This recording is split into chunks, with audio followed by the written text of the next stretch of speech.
이스라엘이 바벨론의 포로가 되어서 70년 생활을 하게 됩니다. 그리고 난 뒤에 바벨론이 바사의 고레스에 의해서 패망을 하고, 그리고 바사의 고레스 왕이 이스라엘 백성들을 돌려보내는 거죠. 그래서 스룹바벨을 중심으로 해서 1차 귀환을 하게 되고, 그리고 무너진 예루살렘 성전을 다시 재건하게 됩니다. 그리고 난 뒤에 에스라를 중심으로 해서 2차 귀환을 하게 되고, 그리고 오늘 본문에 기록되어 있는 말씀을 보면 느헤미야를 중심으로 해서 3차 귀환을 하고, 그리고 무너진 예루살렘 성벽을 재건하는 그 일에 함께하는 그런 아름다운 모습이 기록되어 있습니다. 이 느헤미야라고 하는 사람은요, 그는 생각하면 생각할수록 참 아름다운 신앙의 사람이다, 그런 생각을 하게 됩니다. 또한 이 느헤미야는 리더십에 있어서 누구도 따라갈 수 없는 탁월한 리더십을 가졌던 것이 이 느헤미야의 모습이었어요. 왜냐고 하면 이 느헤미야는요, 바벨론 포로 생활 그 속에서 태어난 사람입니다. 이스라엘은 그가 보지 못했어요.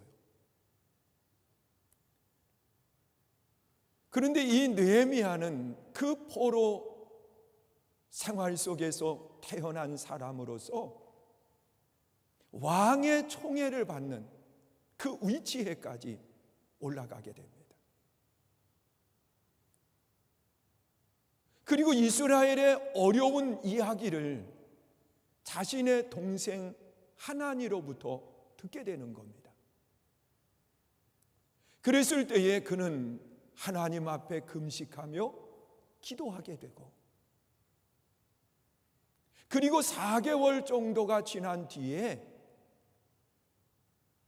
왕으로부터 이 느헤미야를 본국으로 보내게 하고, 그리고 본국으로 돌아와서 무너진 성벽을 재건하는데 많은 어려움과 고난이 있었어요.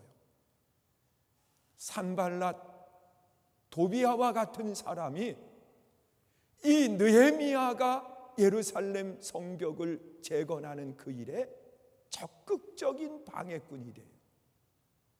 모함을 하고 비방을 하고 음모를 꾸미고, 그러면서 이 느헤미야를 죽이고자 하지만 느헤미야는 전혀 흔들리지 않고요, 한 손에는 망치를 들고 다른 한 손에는 칼을 들고서 그 지키면서 무너진 성벽을 52일 만에 세우는 역사가 일어났습니다. 이 느헤미야가 어떻게 이런 아름다운 신앙의 사람으로 우뚝 설 수 있었을까? 오늘 본문 속에 나타나 있는 말씀을 보면은요, 이 느헤미야는 자기를 알았어요. 내가 어떤 사람이라고 하는 것을 느헤미야는 너무도 잘 알고 있었어요. 여러분, 느헤미야는 내 힘으로 할 수 있는 것과 내 힘으로 할 수 없는 일이 있다고 하는 것을 분명하게 아는 사람이었습니다.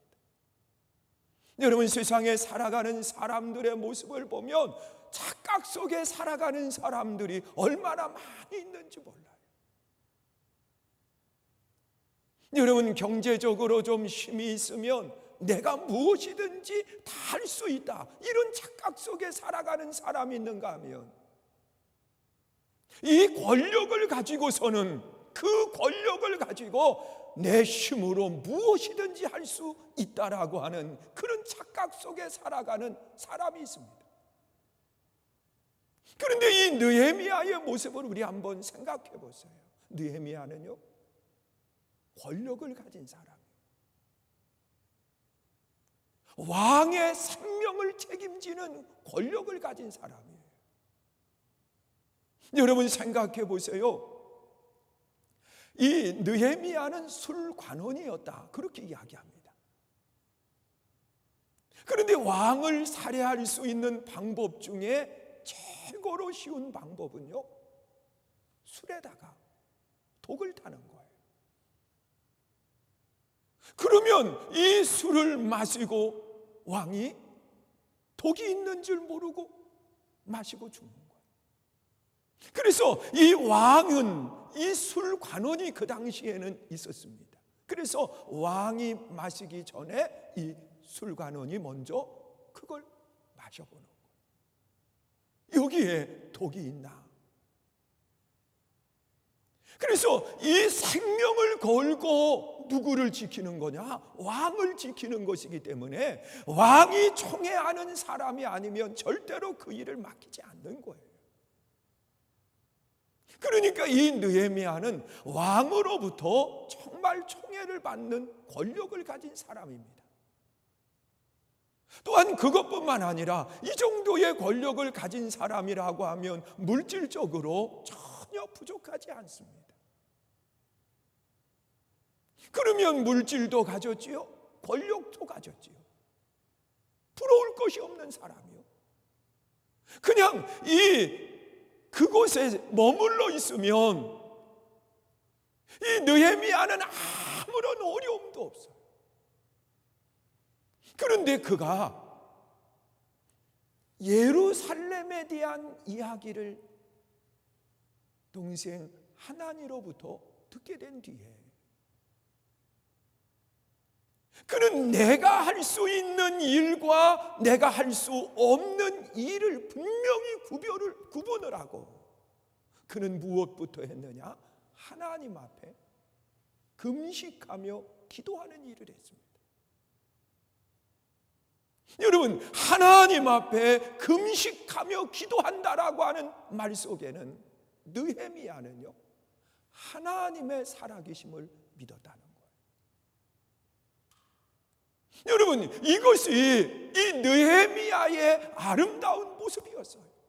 권력도 가졌고 물질도 가졌고 그리고 부러울 것이 없는 위치에 있었지만 그는 항상 하나님의 살아계심과 하나님의 역사를 믿었다는 거예요. 이것은 느헤미야의 내면 속에는 내가 섬기고 있는 그러한 왕과 국가가 있고 내 조국이 있고 그리고 그는 하나님의 백성이라고 하는 사실을 믿고 있었습니다. 여러분, 우리는 신앙생활을 하면서 대한민국이라고 하는 땅에 살고 있습니다. 이것은 누구도 부인할 수 없는 사실입니다. 그리고 대한민국이라고 하는 이 나라는 참 좋은 나라입니다. 세상 사람들이 이야기하는 대한민국은 신기한 나라다, 그런 이야기들을 하고 있습니다. 왜냐하고 하면 고난 속에 한국은 늘 하나가 되었기 때문에 그렇습니다. 여러분, 많은 어려움과 고난이 닥칠수록 이 한국 사람은 하나로 뭉쳐지는 일을 해왔습니다. 여러분, IMF 때에도 세계 각처의 사람들은 경제적인 위기를 만나면 세계 공통 사용할 수 있는 금을 사모으기 시작을 한다는 겁니다. 이것은 한국이 망하면 다른 나라에 가서도 사용할 수 있기 때문에 이 금을 모으는 것이 특징이라는 거예요. 그런데 한국은 IMF 제일 어려울 때 집집마다 쌓아두었던 금들을 내놓기 시작을 했습니다.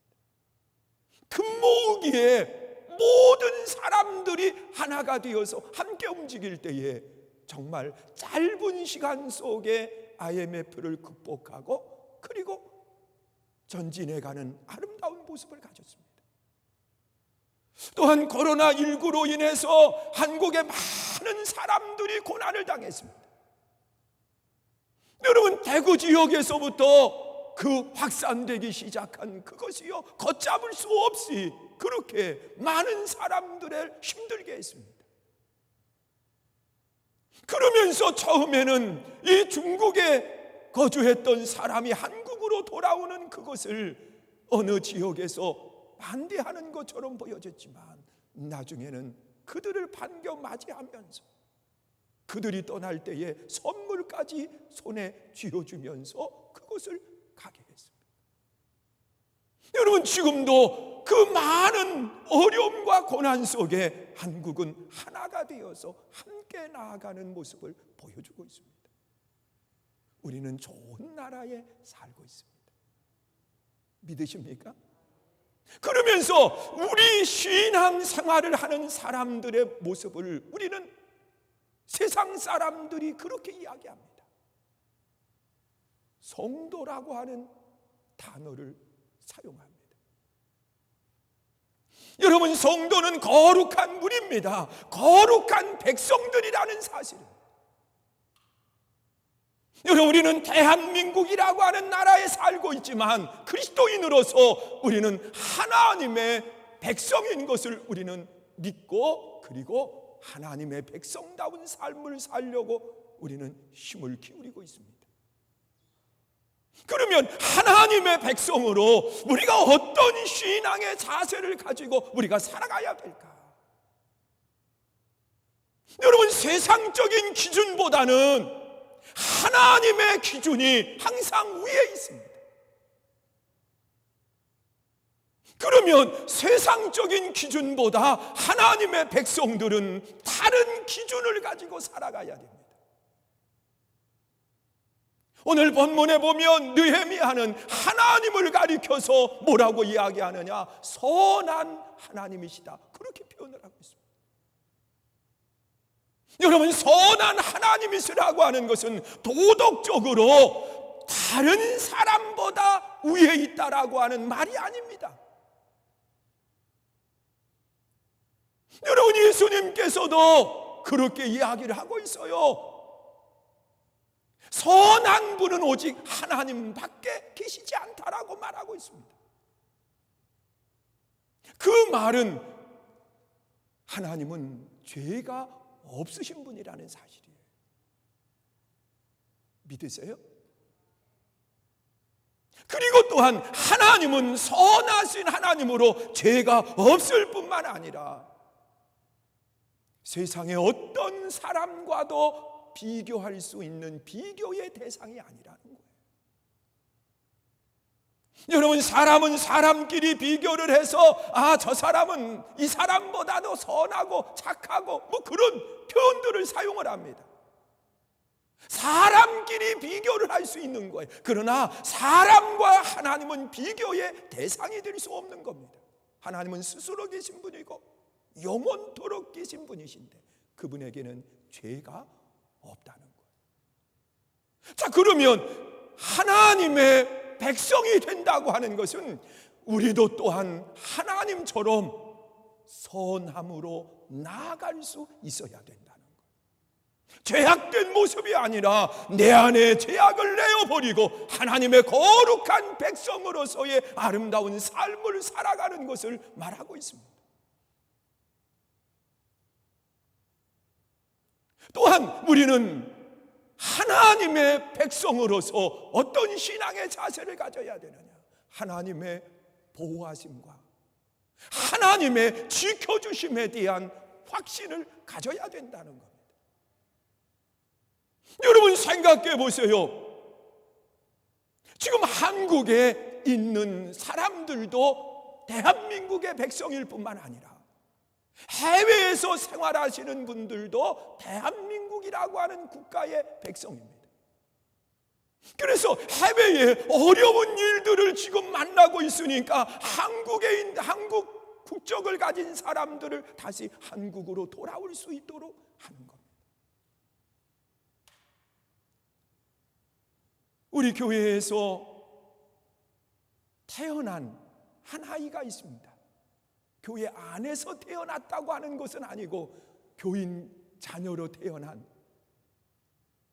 그런데 지금 그 아이가 이태리에 가 있어요. 밀라노 그곳에서 공부를 하고 있어요. 거기에 이 코로나19가 확산되면서 집에서 나오지도 못하고 집 안에서 생활을 하는 거예요. 저도 유튜브를 이 카카오톡으로 연락을 하고 그리고 안부를 묻고 있어요. 그런데 내일 한국으로 나올 수 있게 됐다는 거예요. 얼마나 좋아하는지. 왜냐고 하면 거기서 걸리면 돈은 돈이지만 치료가 어렵다는 거예요. 여러분, 자국민도 다 주지 못하는데 외국인에 대해서 그렇게 관심을 가져주겠느냐. 그런데 대한민국 좋은 나라라 그들을 한국으로 특별기를 보내서 다시 돌아올 수 있도록 했다는 거예요. 여러분, 힘이 있기 때문에 가능한 거예요. 그러면 우리가 하나님의 백성이라고 하는 확신이 있다고 하면 하나님은 우리를 내버려 두시겠느냐? 하나님의 백성이기 때문에 하나님은 우리를 지켜주시는데 눈동자처럼 지켜주시고, 우리를 사지로 모시는 하나님이 아니라 우리가 고난당할 때에 함께 하시면서 그렇게 말씀을 하세요. 마태복음 11장 28절에 보면 수고하고 무거운 짐 진 자들아 다 내게로 와라. 내가 너를 쉬게 하리라.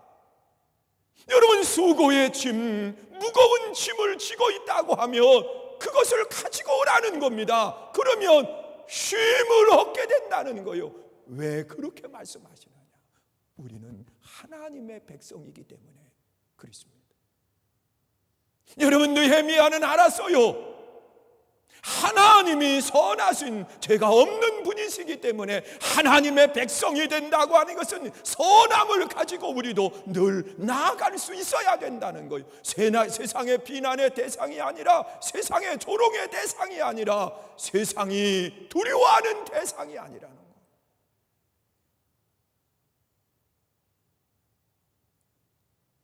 또한 그것뿐만 아니라 느헤미야는 하나님의 보호하심에 대한 확신을 가졌습니다.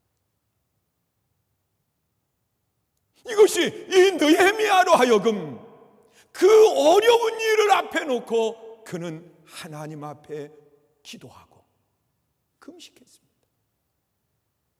그리고 난 뒤에 왕을 섬기러 돌아갔더니 왕이 뭐라고 이야기하느냐고 하면, 왜 얼굴에 근심이 있느냐? 전과 다른 모습이 느헤미야 속에 보여진 겁니다. 그러면 왕은요, 정말 신이 많은 사람이었기 때문에 그의 변화가 나타난다고 하는 것은 곧 두 가지를 생각하는 겁니다. 하나는 나를 시해할 수 있는 사람으로 바뀌어졌다고도 생각을 할 수 있는 거예요. 그리고 또 하나는 정말 이 사람에게 마음에 근심이 있구나, 그것으로 바라볼 수 있다는 거예요. 그러니까 느헤미야를 죽일 수도 있고 느헤미야로 하여금 어려움을 해결해 줄 수도 있는 위치에 왕이 있는 겁니다. 자, 그랬을 때 이 느헤미야는 얼굴에 근심이 있었을 때에 왕은 느헤미야가 나를 배신한 것이라고 생각하지 않고 그 내면 속에 정말 문제를 가지고 있다고 하는 생각을 가지고 느헤미야에게 물은 겁니다. 그때 느헤미야는 본국에 대한 이야기를 하고, 그리고 왕으로 하여금 성경에 나타나 있는 말씀을 보니까 본국으로 돌아가서 그러면 무너진 성벽을 재건하고 그리고 다시 오거라. 얼마의 시간을 내가 내게 허락해 주면 그 일을 할 수 있느냐고 물었습니다. 그랬을 때 이 느헤미야는요, 성경에 나타나 있는 말씀을 보니까 자기의 계획을 정확하게 이야기합니다. 여러분, 느헤미야는 하나님이 위임한 권력이 누구에게 있는가를 알았습니다. 이 느헤미야의 내면 속에는 하나님이 위임한 권력이 왕에게 있다고 하는 사실을 알았어요. 그리고 그 왕의 말을 따르고 그리고 왕으로 하여금 허락을 득하는 모습을 보여주고 있습니다. 여러분, 우리는 하나님의 백성이지만 대한민국이라고 하는 땅에 우리가 살고 있다는 겁니다. 그러면 하나님께서 그 권력을 누구에게 위임을 했느냐? 이 나라의 대통령, 이 나라의 권력을 가지고 있는 그분들에게 하나님이 위임을 한 겁니다.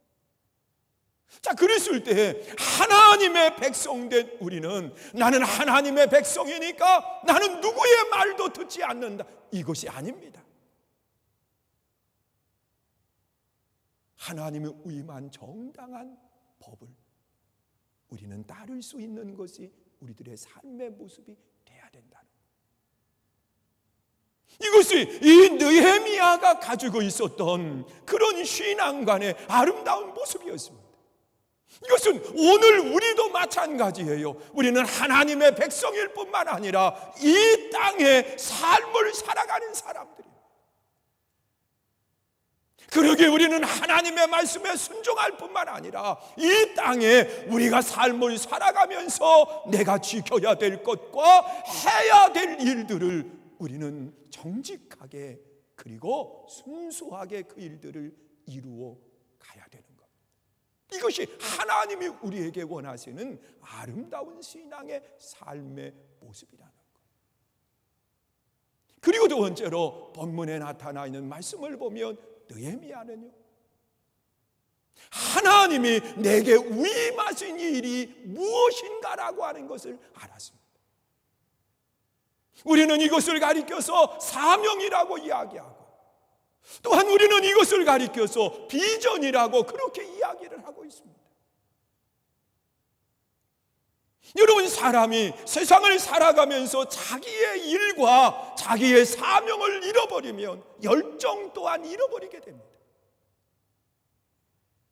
여러분, 사람은 비전이 있을 때에 사람은 열정을 갖게 되고, 맡겨주신 사명을 바로 알 때에 우리는 그 사명을 위해서 생명까지라도 내어놓을 수 있다는 겁니다.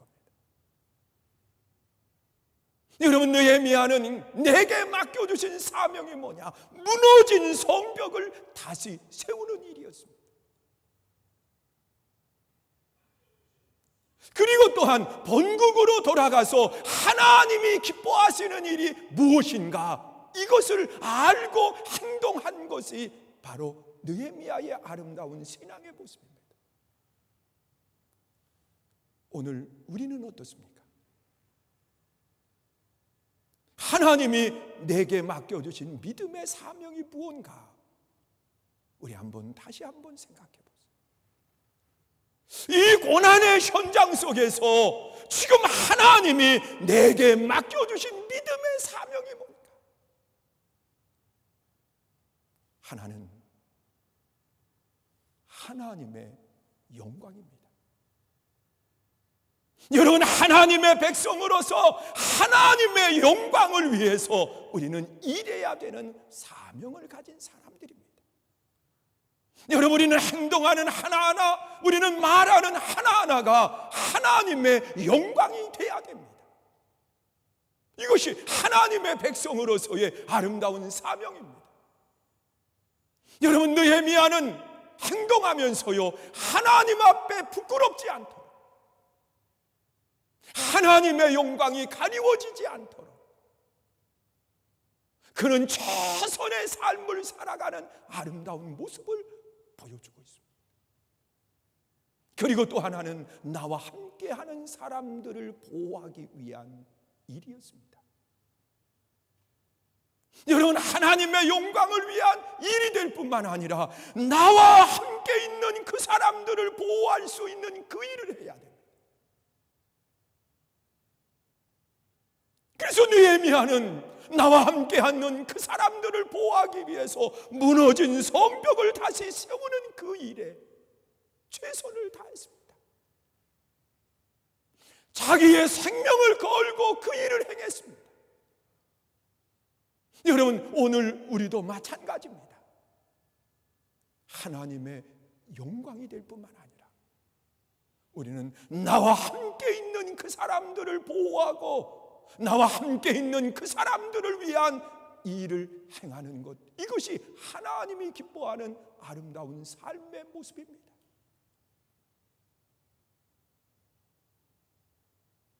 여러분, 우리가 사회적 거리두기 운동을 펼치고 있는데 이것은 나와 함께하는 사람을 보호하기 위한 일입니다. 물론 나도 보호하고 나와 함께 있는 사람을 보호하기 위한 일입니다. 우리는 적극적으로 참여하고 함께 해야 됩니다.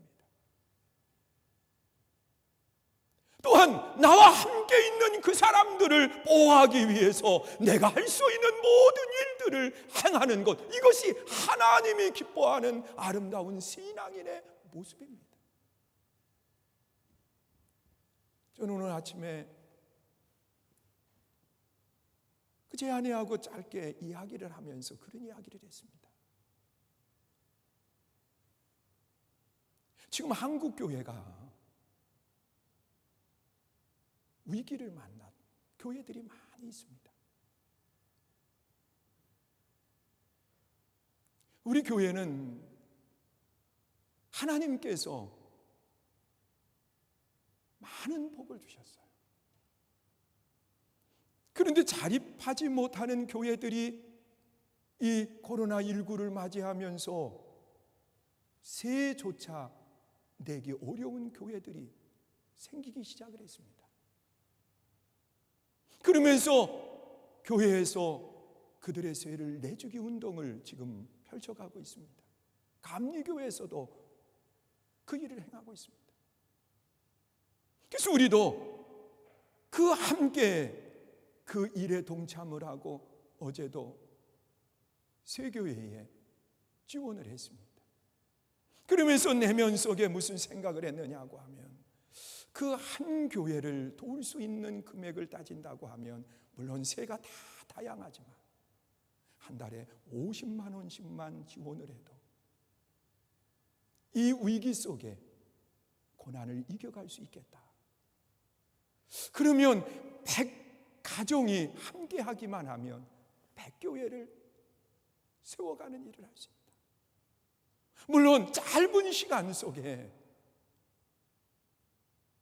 이것이 우리가 생각할 때에 나를 지키는 것이 우선인데 이런 생각 누구든지 다 합니다. 그러면서 이런 이야기를 했다가 지금까지 한 걸로 그냥 감사해야지요. 그리고 이제 마쳤었는데 내 마음속에 계속 그 말씀을 갖게 하는 거예요. 여러분, 느헤미야가 하나님의 영광을 위한 아름다운 모습도 가졌죠.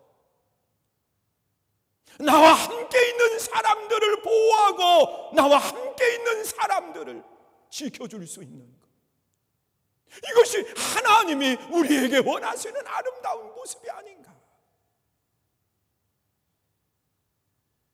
여러분, 위기 속에 우리가 할 수 있는 무엇인가를 찾아서 움직인다고 하면 거기 하나님의 역사와 하나님의 능력이 나타나는 아름다운 모습을 갖게 되는 거예요.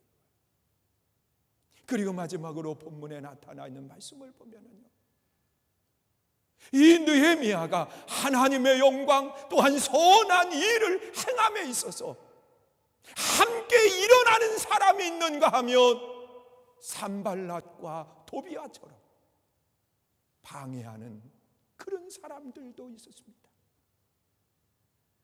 여러분, 선한 일이라고 해서 모두가 다 하나가 되는 건 아닙니다. 또한 모두가 다 반대하는 것도 아닙니다. 이 선한 일을 위해서 오늘 본문에 나타나 있는 말씀을 보면 많은 사람들이 일어났습니다. 함께 하려고 말입니다.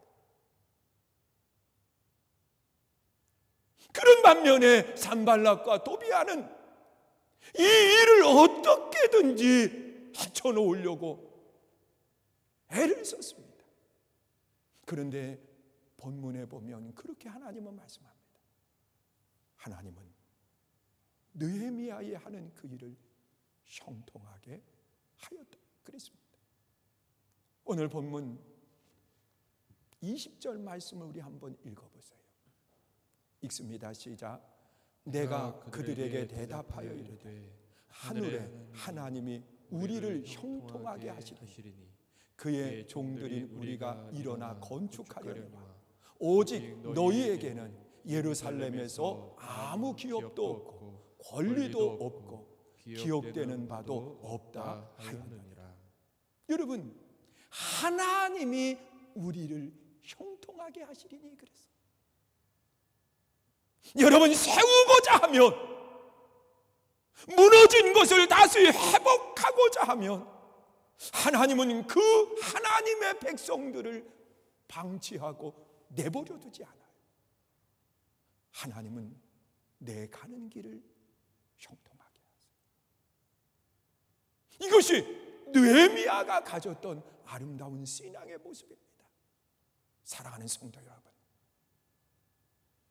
무너진 것을 세우려고 하며 나를 알아야 돼요. 여러분, 나는 다 할 수 있는 사람이 아니에요. 나는 약해요. 하나님이 함께 하시지 않으면, 또한 세상의 권력을 가진 사람이 함께 하지 않으며, 또한 모든 사람이 함께 일어나지 않으며 아무것도 할 수 없는 나약한 사람이라고 하는 사실을 느헤미야는 알았어요. 또한 느헤미야는 내게 맡겨주신 사명이 무엇인지를 알았어요. 하나님의 영광이요, 나와 함께하는 사람들을 지키는 겁니다. 그것이 느헤미야가 가졌던 사명입니다. 오늘 하나님이 우리에게 맡겨주신 사명도 하나님의 영광일 뿐만 아니라 나와 함께하는 사람들을 지켜줄 수 있는 것이 우리들이 해야 될 일입니다. 우리 선교중앙교회도 사명이 있습니다. 교회를 지킬 수 있는 것, 그것이 우리에게 맡겨주신 사명이라고 하며 우리가 그 일에 힘써 감당을 해야지. 이 일을 위해서 나아갈 때에 모두가 다 일어날 뿐만 아니라 함께하지만 또한 어려움을 갖게 하는 요소도 있습니다. 그러나 두려워하지 않을 것은 하나님이 우리 삶에 형통하게 하시기 때문에 그렇습니다. 이 사실을 믿고 우리 함께 일어나 하나님의 거룩한 역사에 참여하는 믿음의 일꾼 되시기를 주의 이름으로 축원합니다. 우리 다 일어나